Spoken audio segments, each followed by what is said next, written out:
grabar, porque es importante que las clases se graben. Ahí sí. Y eso, no sé si tienen antes de comenzar alguna duda, algo que comentar respecto a lo que estuvimos entendiendo, a cómo íbamos a estudiar esto y cómo podíamos comprender los modos. Por ahí les recomendé harto, y se me olvidó decirles como más en detalle, quizás no toman tanta importancia a veces lo que les digo. Algunas veces nombro yo y les digo, chicos, traten de ver estos videos, vean esta interpretación, escuchen esto, y quedan un poquito en el aire. Entonces se los recuerdo harto. Hay muchos videos muy interesantes, ¿ya? Que se habla de los modos de una manera mucho más amplia de lo que hacemos en una sala de conservatorio donde lo estudiamos teóricamente. Tenemos algunos ejemplos, pero por ejemplo, estoy bueno para repetir palabras. Ustedes mismos pueden a veces encontrar música que les sea muy afín, música que ustedes conozcan bien, en la cual los modos funcionan. Entonces, ¿para qué sirve eso? Para que puedan reconocer, ¿ya?, la música modal, puedan reconocer qué notas, en qué momentos suenan de tal manera. Y ustedes no tengan que estar estudiando de manera muy difícil, memorizando obras nuevas, o quizás no encontrando tantas diferencias cuando les muestro ejemplos, sino que dicen, ah, mira, la música de esta película está en este modo, o este fragmento, o esta canción está en este modo, y este está en este otro. ¿Mm? Eso para mí es muy importante. Yo les recomiendo mucho. Ya, hay unos videos de... Uy, se me olvidó justo ahora. Justo el nombre mientras estaba escribiendo. Me vino un lapsus, un lapsus. ¿Ya? Hay videos sobre los modos realmente. Altozano era. ¿Ya? Si no lo conocen, es muy muy interesante. Y les voy a mostrar un ejemplo. No son los únicos modos que hay ni las únicas formas de estudiar modos. Pero si ustedes en algún momento se ponen a ver así en YouTube, ya van a encontrar así. Jaime Altozano, modos. Explicación definitiva de los modos, no sé si definitiva, ¿no? Pero se entiende muy bien. Los ejemplos están muy bien explicados con el nombre de las notas, son simpáticos. Y esto lo encuentro muy interesante. El segundo video, ¿ya? ¿Qué emociones producen las 7 escalas modales? ¿Ya? Con esto que se aparece acá, es muy interesante. Ustedes pueden tener algunos ejemplos y lo que provocan. Ahora, cuando estamos hablando de percepciones, cuando estamos hablando esta escala hace sentir esto o lo otro, ustedes podrían llegar a sentir algo distinto, ¿ya? Puede que la música que estén escuchando les provoque alguna sensación distinta a lo que se habla así como una música más cálida, más fría, ya algo más glorioso, puede hacerles sentir a ustedes una emoción muy distinta. Cuando pasa esto, que pasa de repente con muchos de ustedes debido a experiencias personales muchas veces, por último, asuman lo que ustedes sienten, ¿ya? Asuman que ustedes sienten la música de una manera especial. Entonces, quizás de esa manera ustedes van a recordar esos modos para poder entenderlos mucho más inteligentemente. ¿M? Este es el famoso Jaime Altozano. Y aquí explica de manera muy especial, esto ya lo había visto en videos anteriores, como dicen ahí, y pone ejemplos musicales. Hay ejemplos musicales para cada uno de los movimientos, ¿ya? El jónico, donde está cierto movimiento. Incluso él hizo música para un videojuego, ¿ya? Y explica también muchas veces cómo utilizó la idea de los modos y usa símbolos, emoticones muy muy interesantes. Yo se los recomiendo de verdad. ¿M? Por ejemplo, acá están. Y cuando Frodo entra al monte del destino para destruir el anillo. Y suena el tema del anillo en lidio.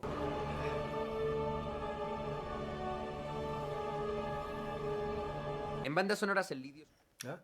Súper interesante como siempre escuchar eso. Así que yo se los recomiendo harto, harto. No sé si alguno de ustedes los había visto antes, pero eh, eso, está ahí. Lo hablamos la clase pasada y se los vuelvo a recomendar. Es muy interesante. ¿Alguien no sé si quiere comentar o añadir alguna cosa? Yo, por mientras vamos a la página, para que ustedes se metan más en detalle acá. ¿A alguien le gusta la música de películas o me podría nombrar alguna música de alguna película que les guste? Ya pueden ser esas clásicas de Star Wars, Jurassic Park, no sé, El Señor de los Anillos. ¿Alguien tiene alguna música de película favorita? ¿Tienen algunos ahí detalles? No sé qué puede ser. las de James Bond. Estoy hablando igual de películas antiguas. Están los Piratas del Caribe, Harry Potter. ¿Mm? ¿Alguien me podría comentar ahí alguna música que les guste? Que conozcan música de películas que sea interesante. Porque podríamos aprovechar esa música. Si es alguna música que yo conozco para dar algunos ejemplos de modos. Podría ser interesante. Sí, a mí, bueno, ahí Benjamín Solís me comenta. A mí también lo encuentro brillante la música del Señor de los Anillos, es increíble. De hecho, este mismo Jaime Altozano hace un análisis, si no me equivoco, de las tres películas. Un análisis muy interesante, eh, que está basado en un libro, ¿ya? No todo lo que está ahí creo que son descubrimientos personales de él, está basado en otros estudios, en cosas muy interesantes y es muy entretenida, es una música alucinante. Ya realmente alucinante, cada una de las tres está muy bien escrita y está muy bien llevada.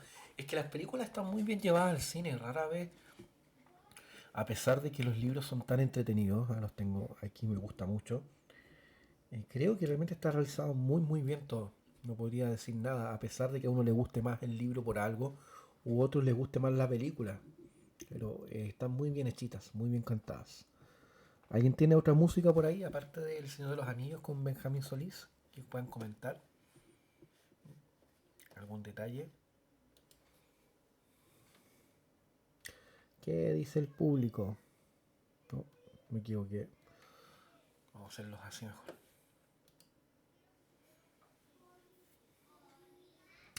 ¿Nadie más? Ya. Ajá. ¿Escuchan los niños ustedes? Parece. ¿Se escuchan acá? ¿Los escuchan al fondo, no? Coménteme ahí si escuchan a los niños para decirles que hablen un poquito más bajo.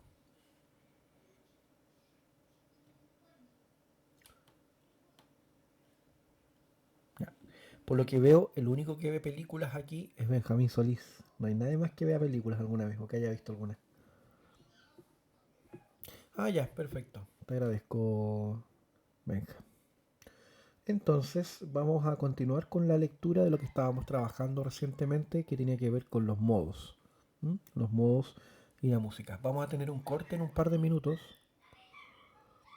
Ya, el músico de los Simpsons, el tarararararán. Ahí es donde se descubre muy bien qué es lo que está pasando ahí, con esa secuencia de notas. Tarararararán. Una cuarta que aparece ahí muy, muy interesante. ¿Mm? Buena música, buenísima. Ese es Danny Elfman, también un gran compositor de películas. Está casi todas las películas estas que hace. ¿Cómo se llama el director? Ay, se me fue el nombre. No, yo estoy súper bueno para los nombres, chicos, súper bueno. Pero la música, por ejemplo, del joven Manos de Tijera es muy bonita. O la de Jack, el les cuento ese de Navidad, es muy bueno ese musical. Muy bien realizado. Mm. No, el músico realmente notable. Ese Danny Elfman es una joyita, hace cosas muy bellas. Yo estaba buscando acá, creo que es el uno el que tengo abierto. Ya, sí es el uno. Vamos, cambiamos.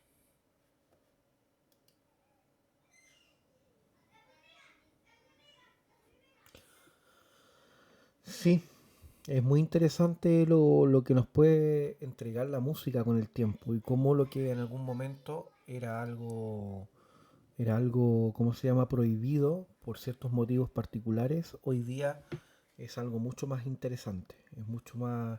La música se abrió, pues lo que pasa es que en el fondo esa sensación que hablas tú del diablo, a esa aparición como de algo ajeno, tiene que ver con el contexto. Hoy día nos parece necesario. Hay música que quiere hablar de esas cosas incómodas o distorsionadas. ¿Ya? El teatro, el drama, se apoya en eso. ¿M? Se apoya en esas cosas a diferencia de lo que fue en algún otro momento la música en un contexto religioso. La música en una iglesia, como lo que escuchábamos de Bach, no necesitaba, no quería. Ya un luterano no quería que de repente cuando apareciera tuve las mismas pasiones. Supone que la Biblia está llena de un montón de cuadros a veces muy, muy violentos. Mucho más el primero testamento que el segundo. Pero Está lleno de cuadros así y esos nunca se representan, por lo menos en la música. Se busca otra imagen, una imagen más redondeada, más pura. Y los momentos malos se hablan con dolor, con tristeza. ¿Ya? No se habla de maldad, ¿sí? Sino que siempre hay una enseñanza. Porque claro, cuando tú ibas a una iglesia buscabas un contexto distinto a lo que podía ser un cuento, una cosa recatada, y que tú salieras... Se utilizaba el temor, pero no de esa manera. Mientras tanto que hoy día sí, pues existen personajes. Voy a ir un poco más incluso cerca, ni siquiera hay que ir a mudo o a la música de 300 años atrás.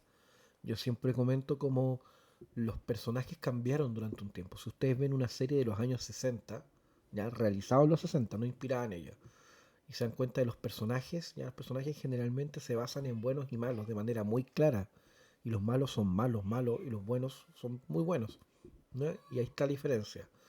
Hoy día está lleno de series de televisión donde el personaje principal o es un tipo amargado, o es un tipo deprimido, o es un tipo triste, ya que no tiene, que le va mal en la vida, ¿ya? Está, o al contrario, incluso como digo, personajes más malvados directamente. Hay series basadas en que el personaje principal es un asesino en serie, lo que sea, ¿ya? Hoy día los personajes, a partir de lo que pasa con Tony Soprano, House, por las primeras series para hablar y un montón de otras que hay después, esa como sensación de personaje incómodo se hace muy presente, ya está ahí marcando. Entonces, asimismo, la música, que es una parte del arte, el arte está conectado, la plástica, la música, la poesía están conectados en el mismo pensamiento social, también necesita representar eso, representar esa incomodidad.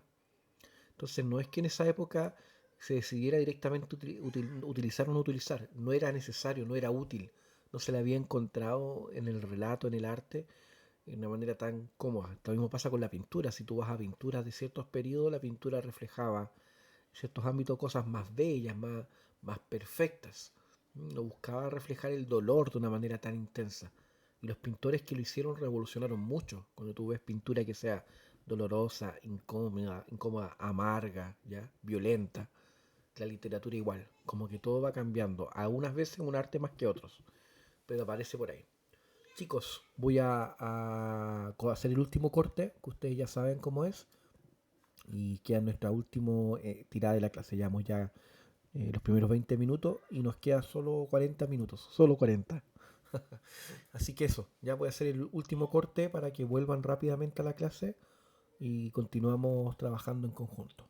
Si alguien tiene una pregunta o un detalle lo puede apuntar ahí a la vuelta.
Hola muchachos,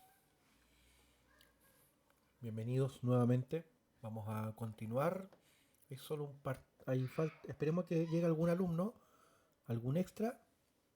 Y vamos, ¿ya? Para poder trabajar. Para que podamos seguir avanzando. Alexis, ya. Ahí viene Alexis. Ya. ¿Dónde está esto? Aquí. Ya se me cansó un poco la vista. Estaba viendo, tengo como los focos adelante. Veo así medio borrosillo. Pero se puede seguir con la clase. No me va a pasar nada. A veces tener las luces tan enfrente Yo le he mostrado algunos nomás como eso, porque tengo muchas luces. Si yo está la luz de la habitación, pero tengo otras luces directas. Por ejemplo, esta es la principal. Si la apago, ¿ya? Cambia un resto. Y si apago las otras, cambia harto. Esto se ve harto más oscuro, cambia. Necesito, y eso que no las tengo en máxima potencia y todo, porque tampoco estoy haciendo un video. Lo importante de ustedes que vean la pantalla, pero pues si me ven de repente con los ojos medio chicos es por eso. Si tengo las luces muy marcadas. Ya. Es muy lindo este cuadro, ¿eh? Muy lindo.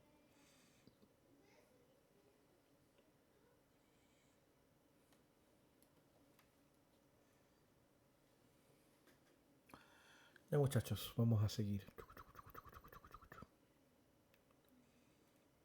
Creo que era la segunda parte, ¿cierto? ¿Dónde está lo de los modos? Tengo muy mala memoria, disculpen que sea poco serio en eso, pero que tenga que buscarlo cada vez, pero no soy capaz de retener páginas. Hoy día en mi vida, por lo menos, algún momento en mi vida lo hacía. Ahora me acuerdo, en la página tanto del libro, tanto, decía. Ahora ya no puedo hacer eso. Lo que más me cuesta aprender son los nombres, así que no se ofendan por favor cuando les digo otros nombres, no me acuerdo. La verdad es que me cuesta muchísimo aprender los nombres.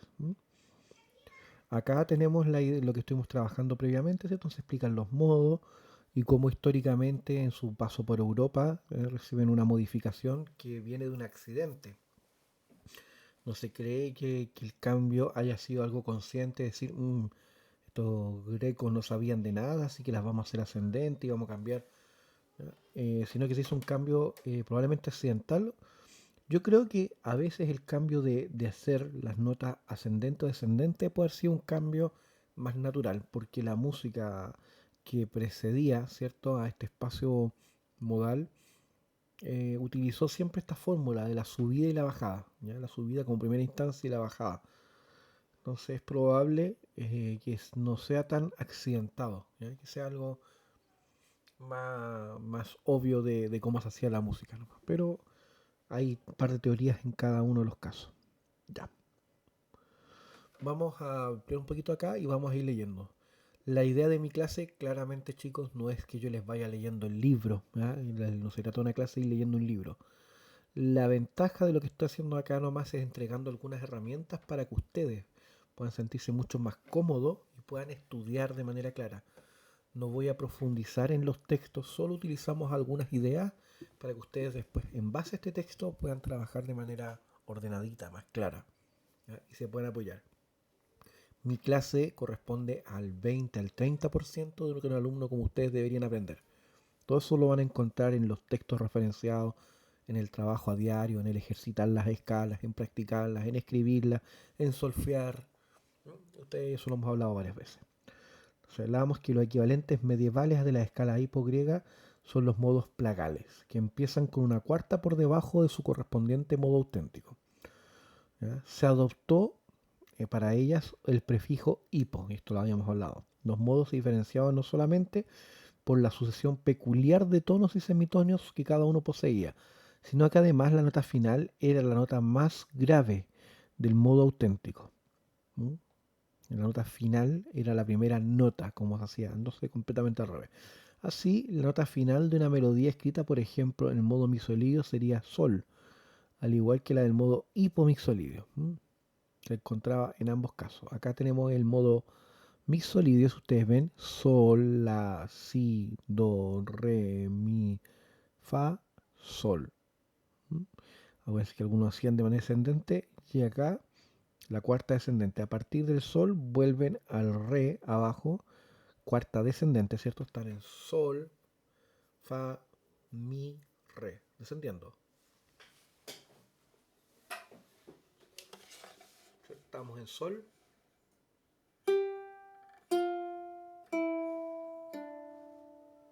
Y ahí encontramos el hipomixolidio.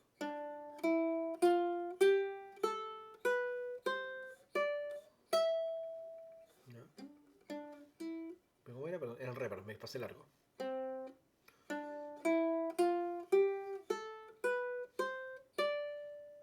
Eso ahí. re, mi, fa, sol, la, si, do, re. Y si yo canto acá, les suena, a pesar que mi voz es tan horrible, ¿cierto? Suena como un modo claramente marcado, muy utilizado en música, ¿cierto? Re, mi, fa, sol, la, sol, fa, sol, la, si, do, re. Y el final. Apenas llego al re, así. Apenas. Ahí teníamos un ejemplo. Un pésimo ejemplo, como diría alguno. Un pésimo ejemplo de cómo no cantar. Los modos eólicos y jónicos prácticamente idénticos a nuestra escala, menor y mayor, respectivamente, estaban ya en uso mucho antes de que fueran aceptados de manera general en el siglo XVI. Vienen de la naturalidad. Como se explica acá en el libro, y lo dijimos el otro día, ¿cierto? Que la música viene, ¿cierto? Las leyes y la música viene de esta exploración musical interna. ¿Mm? Y de luego se teoriza al respecto. Se explica muy bien acá al final. De lo que vimos otro día, las escalas se han formado en el proceso del esfuerzo creativo de hacer música y continúan siendo alteradas y modificadas generación tras generación, aunque el arte haya llegado ya a un grado elevado de madurez. En resumen, la creación artística existe en primer término y solo posteriormente aparece la teoría. Y acá, con eso tenemos la base de lo que ustedes ya conocen bien, que son las escalas mayores. ¿Por qué yo no estudio o no se acostumbra a enseñar los modos antes que las escalas? Simplemente porque no los utilizamos de esa manera. Cuando usted llega a estudiar sus primeras clases de piano, sus primeras clases de violín, el profesor, rara vez, por lo menos a mí nunca me pasó ni a mis compañeros, ¿cierto? Sería un modo muy distinto, valga la redundancia, el hecho de usar la palabra modo. No les enseñan, dicen chicos, ya, vamos a trabajar, usted está aprendiendo a tocar, va a aprender a hacer la escala, el modo, ya, mixolidio, en esta nota. Va a digitar así, o mixolidio con redondas y el arco de talón a punta.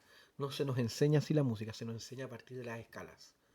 Entonces, por ese motivo, cuando estudiamos la música, partimos estudiando las escalas y una vez que estamos teorizando, vamos a la fuente. Nos podemos quedar más tiempo ahí o no, pero vamos a la fuente de los modos y tratamos de entender lo que está detrás de ella. Pero en general, en cualquier enseñanza musical, primero vienen las escalas. ¿Qué es lo que estamos trabajando ahora acá nosotros cuando aprendimos los tipos de escalas menores? No vamos a quedarnos, por supuesto, en lo que es la escala mayor, no solo porque ya lo hemos explicado bien en las clases primero, sino porque un alumno ya de segundo año debería conocer bien, pero está muy detallado en el libro. Antes de continuar, chicos, ¿alguien tiene alguna pregunta, algo que quiera consultar o reformular o plantear? Pueden hacerlo.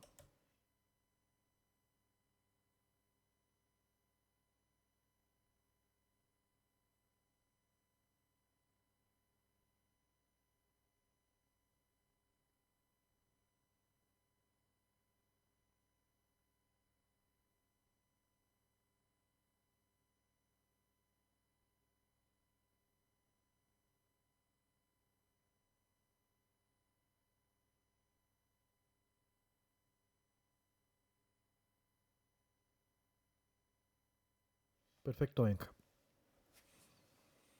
Entonces vamos a continuar. No hay mucho detalle que explicar, como les dije recién, de la escala mayor, que está presente acá con su fórmula, tono, tono, semitono, tono, tono, tono, semitono. ¿Mm? Pero sí dan el detalle que hay que recrearse, qué es lo que marca esa diferencia entre una escala mayor que lo hace, que es la tercera, la distancia de doble tono. Tono, tono genera ese salto amplio que da la seguridad para que algo quede lo suficientemente brillante y lo llamemos tono mayor. Cuando hacemos la distancia más corta, que es salto y salto corto, ¿eh? Tono, semitono, cuando hacemos ese movimiento, nos quedamos con una idea mucho más corta, más clara, más la falta de llegar a ese lugar seguro y eso nos da esa melancolía o esa como tristeza que puede aparecer a la hora de hablar de escalas menores. Esto es un concepto que para mí es muy importante, que también se habla bastante, pero lo podemos referenciar acá, que es cada nota también se denomina como grados.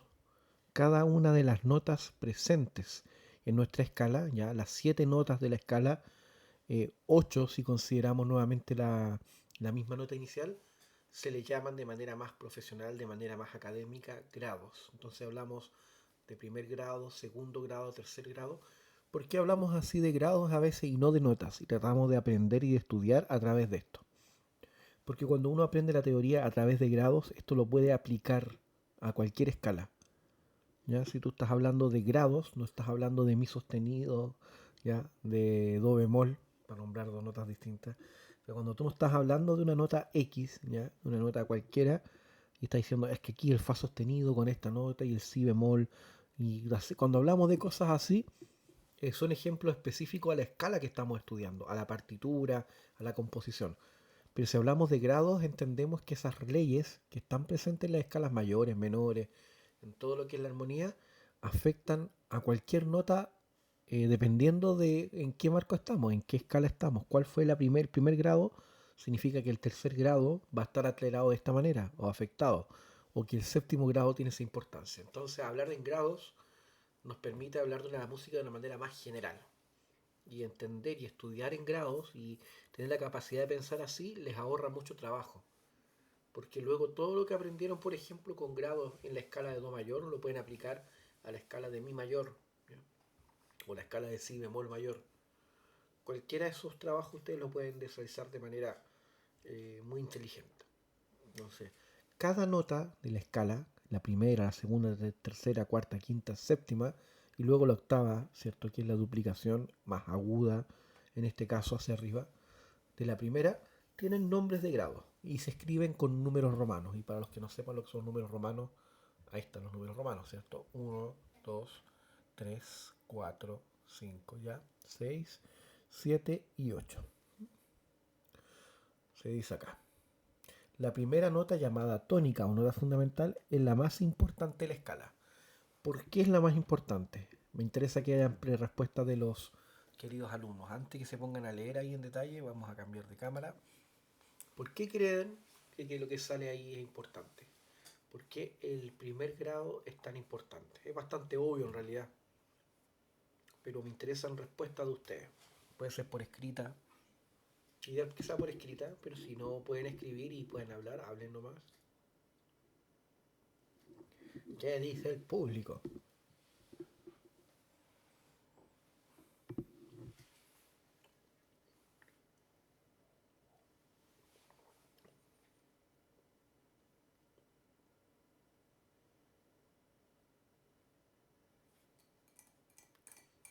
Voy a esperar nomás.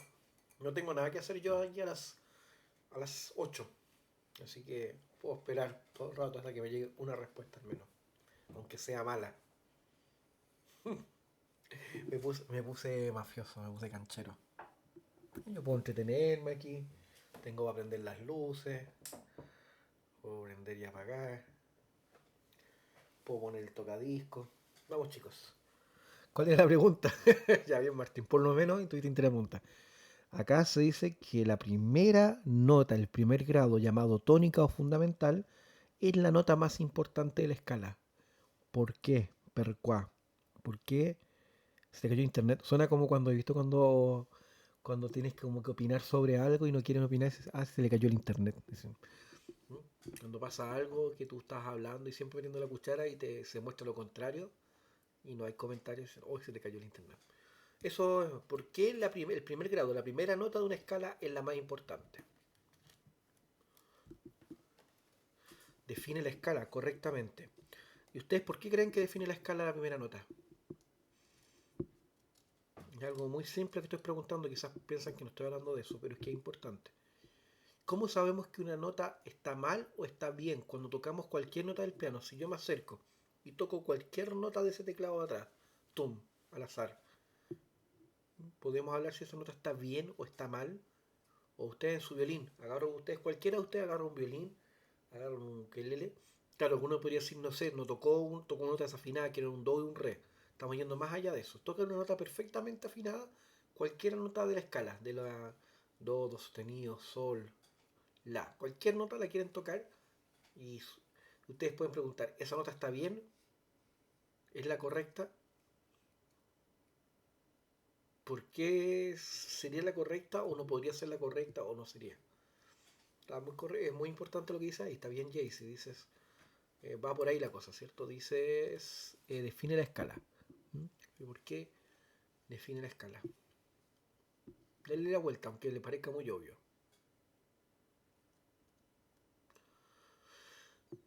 Todas son correctas, define escala. ¿Mm? Claro, la verdad que lo que pasa es que nuestro oído o nuestra mente, en realidad, para ir más claramente, nuestra mente funciona en base a la construcción lineal. Nosotros funcionamos como seres en el tiempo. No sé si ustedes son conscientes de esto, nos vamos a ir un poquito a un lado más filosófico y de física.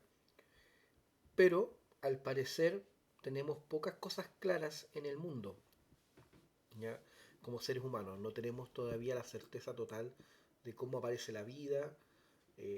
Hablamos de la teoría del Big Bang, pero no sabemos qué lo generó, ni qué pasa en esos primeros fragmentos de tiempo ya. Sabemos exactamente con mucho detalle lo que pasa en las fracciones de segundo posteriores, pero qué genera eso, qué es lo que será antes, no se sabe. Cuesta definir todavía un poco claramente en la filosofía, al menos qué es lo que es la vida. Es tan complejo de definir que todavía hay muchos debates sobre si un aborto es correcto o no. ¿Ya? Cosas que son como fundamentales para nuestro pensamiento, en realidad nos cuesta mucho trabajarlas. Pero hay una cosa que todos tenemos bastante claro, que es el tiempo. Es la sucesión, ¿cierto?, de hechos. Nosotros cómo ordenamos esto como una especie de series de fotografías que van apareciendo una después de la otra.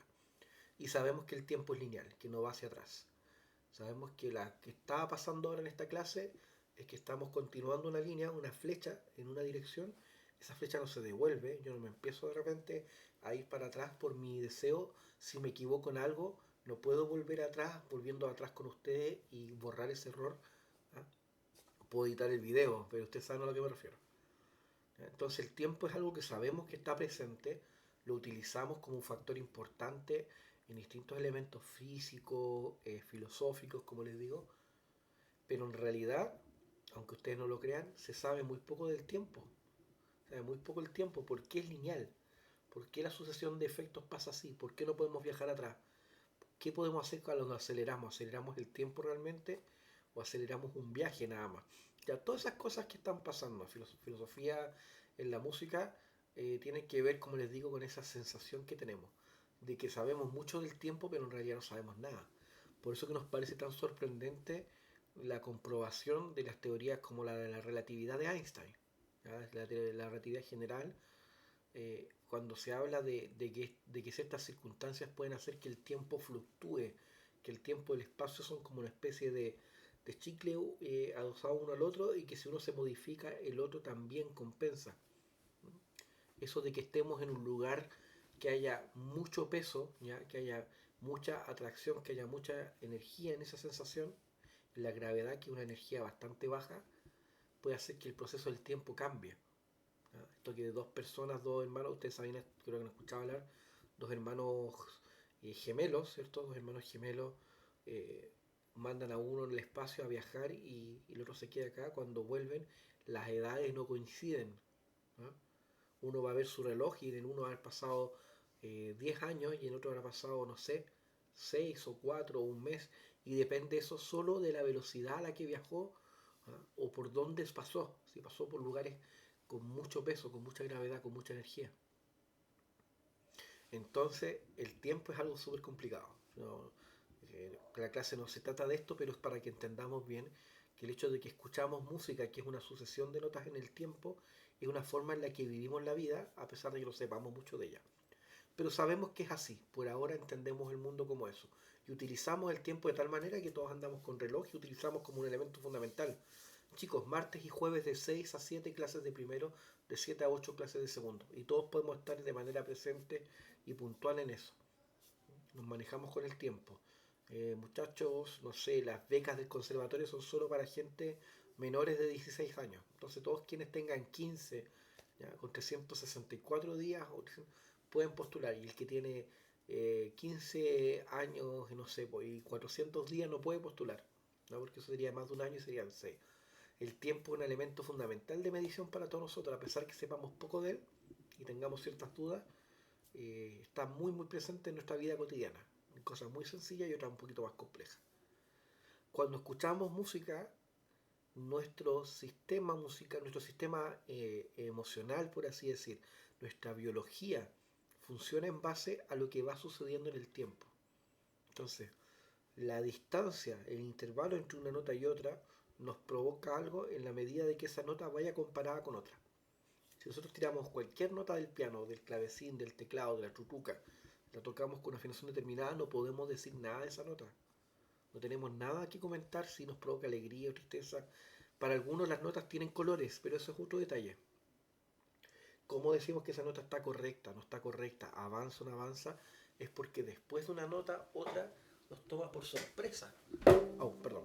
Eso es lo que podemos decir. Por ejemplo, el golpetazo que le di a la pobre guitarra nos tomó por sorpresa. El ukelele. ¿Ya? Pero esa nota no tendría por qué provocar algo especial. ¿Ya? Y si vamos y en cualquier momento, por algún motivo, tocamos otra nota, tampoco tendría que provocar nada particular y nada especial. Pero quizás las dos primeras notas, la primera y la segunda, puede provocarnos algo especial.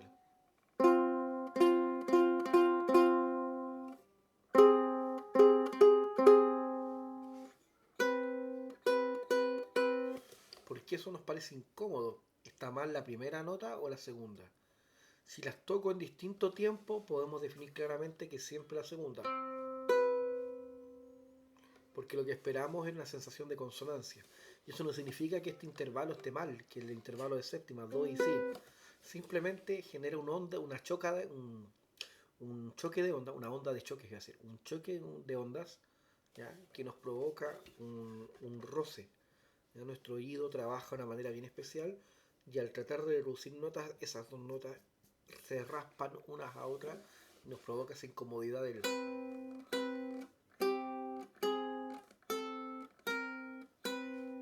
Así como otras muy cercanas a eso, en vez de do si, nos provoca esa sensación de paz, de concordancia incluso tan exagerada, ¿cierto? La concordancia entre las octavas, que hasta nos puede llegar a parecer aburrida, ¿cierto? Falta de personalidad. Entonces, eso, la música es una sucesión de notas en el tiempo y la primera es lo más importante y le arrojamos el nombre a la escala de lo que va a suceder porque a partir de ello contamos una historia porque nuestra forma de vivir es una constante viaje en el tiempo, una flecha en una dirección. ¿Ya? Se estudia muy bien en la entropía y todas esas cosas. Entonces vamos por ahí en ese detalle.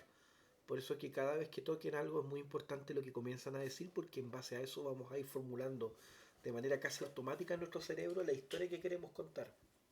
A partir de la primera nota, las siguientes que siguen nos van a contar una historia y un carácter, o una emoción, o una sensación, o vamos a sufrir esa emoción o sensación.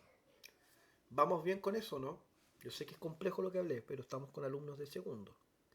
Un tema interesante la filosofía, la física, y establecerlas como una unión para entender el arte. Lo que estamos haciendo. ¿Cómo vamos?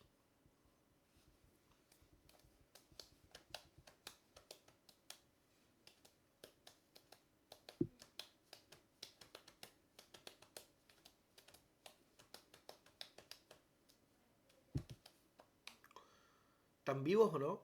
¿Se quedaron perdidos en el espacio o en el tiempo? Ya. Bien, es un tema interesante. ¿Eh? Yo no soy físico, no domino esto, me interesa mucho. Utilizo todos estos recursos, estos conocimientos por una cosa personal y también por el entendimiento del fenómeno, como les digo, de la música, lo que va sucediendo en el tiempo. Pero es un tema súper interesante, ¿eh? Cómo construimos nuestro pasaje. Y por eso mismo después también qué significaría un viaje en el tiempo. ¿Qué pasaría cuando descubramos que podemos viajar al pasado? Si en algún momento entendemos cómo se desarrolla la física. Si alguno de ustedes viajara, les hago una pregunta ya de carácter más filosófica, no científica, pero si ustedes pudieran viajar al pasado a conocer a un músico, vamos a hablar de músicos nomás, alguno podría hablarme de algún artista plástico o, o de un científico, no sé, quiero conocer a Marie Curie, o lo que ustedes quieran, ¿ya? Lo que se les ocurra, a la reina Isabel, para ver si le gustaban las rancheras. Pueden escoger lo que quieran, pero hablemos de música, estamos acá en la clase. Si tuvieran que viajar en el tiempo, a escuchar a un músico, a un compositor, a un intérprete, a un jazzista, a un compositor, Un teórico. ¿A quién viajarían a escuchar? Me interesa mucho saber, que si yo sé que es una pregunta difícil, no tampoco se den tantas vueltas, pero imagínense, oye, quedan 10 segundos para entrar. Dime un compositor o dime un músico que te gustaría escuchar en vivo y te mando un ratito a que lo veas. ¿A quién? A ver, dígame ahí en los chats, sería interesante. Jaycee, Benja Solís, Pauli, Martín, Alexis. De cualquier estilo, cualquier índole. Pero ¿a quién le gustaría así ver y que hoy día sería imposible? Porque no los voy a decir artistas de ahora, po, ¿ya? Porque artistas de ahora podría pasar y decir, no, profe, difícil que vaya a ver Pearl Jam. Pero podría pasar, pues podría que sean Pearl Jam en Puerto Varas. Si te ganaste una entrada y vas y lo ves. Por eso que les digo que me digan algo imposible. Algo en el tiempo. A ver, me interesa leerlos.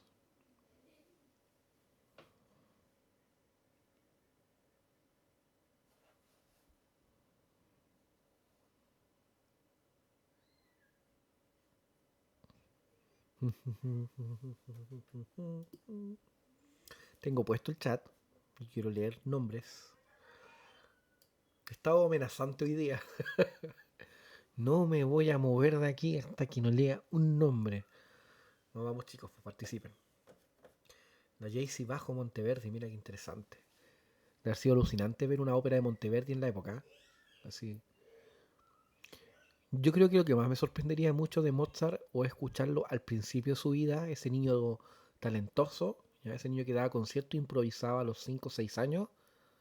Yo creo que no sé si me dejaría más para embarrar eso o escuchar el Mozart que escribió el Requiem o la Sinfonía 41 o la Sinfonía Concertante, violín y viola.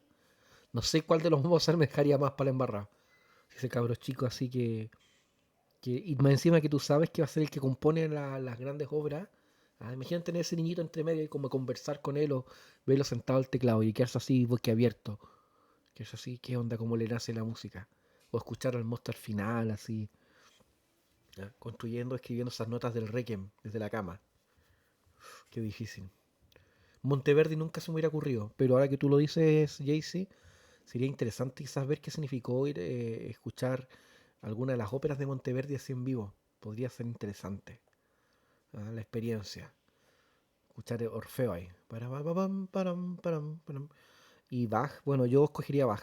No tienen por qué escogerlo ustedes. Uno diría Beethoven tocando la Claro de Luna o lo que sea, pero a mí Bach me alucinaría, claro. Yo creo que escuchar a Bach tocando órgano, tocando un órgano en una iglesia, improvisando. Si yo pudiera escoger, he tenido otros tiempos, en un momento diría, hoy quisiera escuchar a Brahms o no sé. O algunos dirían Chopin, escuchar a Chopin tocando el piano. ¿Cómo? O Liszt. ¿Cómo habrá sido Liszt tocando piano? ¿Habrá sido lo que decían que la gente se desmayaba?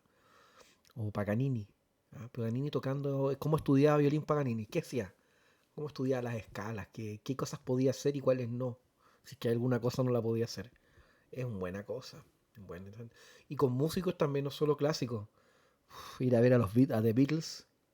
¿Ah? Escuchar así un concierto de The Beatles ¿cómo se llama? En la caverna, donde tocaban antes de ser como más famosos, y escuchar algunas canciones y decir, oh, estas canciones son las que van a hacer después el éxito inmortal.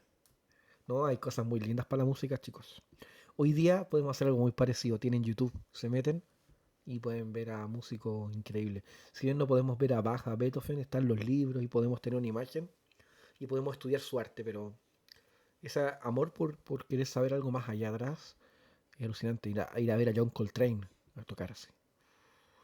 No, de miedo. Ya, pero esa era una vuelta un poquito más extra, ¿cierto? Aunque crean que está muy fuera de la materia, es cosa importante plantearse esto porque cuando tú nombraste esto Jaycee, ¿ya? Te puede hacer esto ir a tomar y escuchar la concertante de nuevo, po.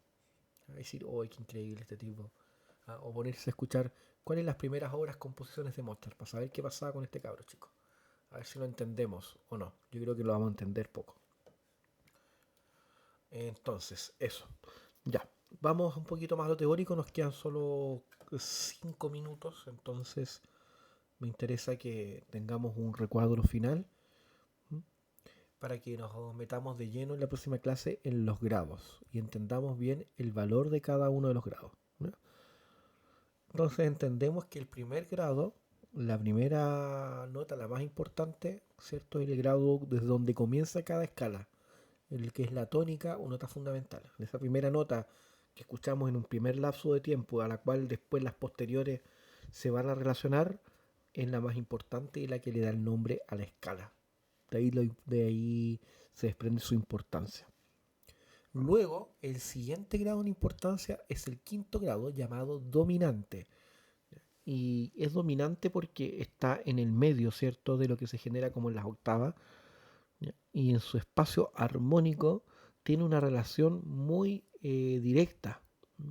Cuando estudiamos en algún minuto, y digo estudiamos porque esto es materia, como les digo, que está al principio del libro de Karolyi, ¿ya? Y estudiamos lo que es el sonido, lo que es la fuente de sonido, lo que significa una nota con altura determinada, pudimos entender, vamos a poner acá, creo que pudimos entender, ¿cierto?, que las notas se pueden reflejar o se pueden entender como vibraciones, ¿cierto?, como elementos que viajan en el espacio y que una nota de cierta altura viaja de cierta manera y una nota más aguda viaja de una manera, disculpen que lo haga con líneas rectas, ¿ya? O una nota más grave viaja a notas más altas. Entonces acá tenemos un sonido intermedio, acá tenemos un sonido más agudo y acá tenemos un sonido más bajo. Eh, Cuando entendemos eso, entendemos que la música se mueve, podemos generar ciertas relaciones entre lo que son las octavas, que hay una relación matemática pura y precisa que al entrar al oído, ¿cierto?, suena tan coherente. Do, no, ya, canté desafinado, pero se entiende. Tampoco tengo muy afinado el ukelele para probar, pero ¿cierto? ¿Por qué suenan tan bien las dos? Porque hay una relación muy precisa matemáticamente de que las dos viajan juntas como ondas espaciales y después viaja una sola, la que tiene la octava aguda tiene una nota entre medio, luego viajan las dos de nuevo juntas, una entre medio. Imagínense como blancas y redondas, ¿cierto? Que tú tienes blancas en una mano, 1, 2, 3, 4, 1, y ahora tienes redondas. Viajan dos juntas, cae una sola. Dos juntas, una sola. Hay una relación perfecta de 2 a 1. Lo mismo pasa con las octavas. Tocas una nota que tiene 400 vibraciones por segundo y va a ser una nota determinada. Y luego tomas una de 800 vibraciones, el doble, y va a ser la octava. Si la primera era un re, la siguiente es un re, más agudo. Entonces, esas vibraciones que van viajando así, moviéndose en el espacio, nos permiten eh, generar una alianza muy potente entre un do y un do. Se entiende como un elemento muy útil.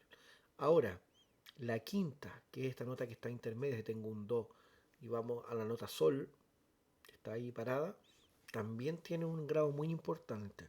Se hace presente también hay razón matemática que permiten que las quintas suenen tan bien. Por eso que los violinistas, las violistas, los chelistas afinan así sus instrumentos, ¿ya? Y suena tan coherente.